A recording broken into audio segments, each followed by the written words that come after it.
Neste mês de março de 2021, houve mudanças realmente impressionantes no quadro econômico, político e de saúde pública do país. Eu não me recordo de ter vivido um mês como este. O mês ainda nem acabou e as mudanças foram enormes. A primeira e mais importante foi o agravamento dramático da situação da pandemia no Brasil, né? Com o aumento do número de casos, de óbitos, o colapso hospitalar e a sensação de insegurança profunda que isso criou em toda a população, né? O aguçamento dessa crise da pandemia teve consequências econômicas e políticas. No plano econômico, por exemplo, eu entendo que o que aconteceu em termos de saúde pública até agora virtualmente enterra as chances de uma recuperação significativa da economia brasileira neste ano de 2021, talvez até no ano que vem. O PIB deve crescer pouco, o desemprego vai continuar alto, a pobreza e a miséria estão aumentando, pelo menos no curto prazo continuarão a aumentar. E a única chance real de superar esse quadro desastroso em termos econômicos e sociais seria uma vacinação ampla e rápida, que infelizmente não está no horizonte.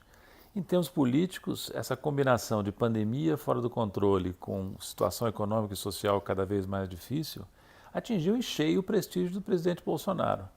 É verdade que ele ainda conta com apoio, as pesquisas mostram isso, inclusive as mais recentes. Mas esse apoio a ele é declinante e, no meu entender, vai continuar a declinar, impulsionado pela pandemia e pelas dificuldades econômicas e sociais, né?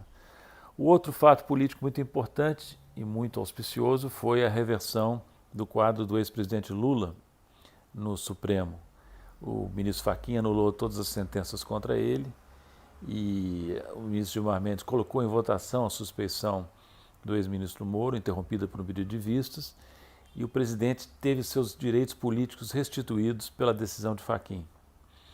Enquanto isso, cresce o sentimento na opinião pública brasileira de que a Lava Jato e o ex-ministro Moro foram parciais e politicamente orientados de maneira crassa para perseguir politicamente o ex-presidente.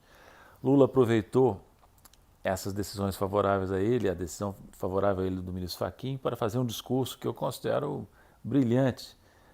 Nos dias seguintes à votação, a decisão do Gilmar Mendes de colocar em votação o pedido de suspeição, a questão da suspeição do ex-juiz Moro, né? Lula fez um discurso de uma grande habilidade, surpreendente até para quem o conhece, misturando uma enorme capacidade de argumentar ao mesmo tempo com força e com sutileza. E meio que consumou o fato político de que ele voltou com plenos direitos ao tabuleiro político brasileiro. Eu sei que há riscos jurídicos ainda no Supremo pendentes. Os especialistas têm alertado, inclusive, para a possibilidade de que haja um golpe contra Lula no Supremo, mais um golpe contra Lula no Supremo ainda. Mas as indicações são de que será difícil fazer uma reversão, produzir uma reversão do quadro. A situação do ex-juiz Moro é lamentável. Parece inconcebível que a segunda turma do Supremo vá se opor à declaração de suspeição, depois dos votos do ministro Gilmar Mendes, do ministro Lewandowski, e do que sabemos a partir da Vaza Jato. É muito difícil que não aconteça a aprovação da suspeição do ministro Moro, no meu entender, embora tudo seja possível. E parece difícil que o recurso da Procuradoria-Geral da República contra a decisão de Fachin seja aceito. De novo, tudo é possível.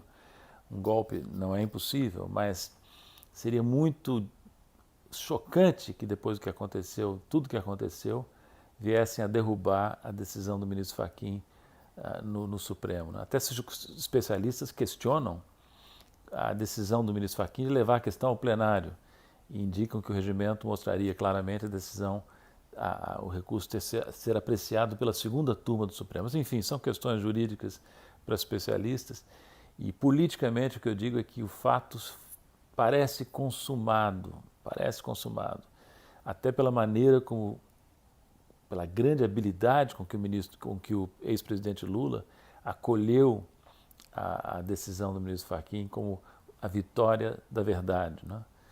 E então tudo pode acontecer num sistema judicial como o nosso, que já provou ser sujeito a muitas distorções no passado, mas a indicação no momento é que Lula tem os seus direitos restituídos e aparece já como um candidato fortíssimo na eleição de 2022.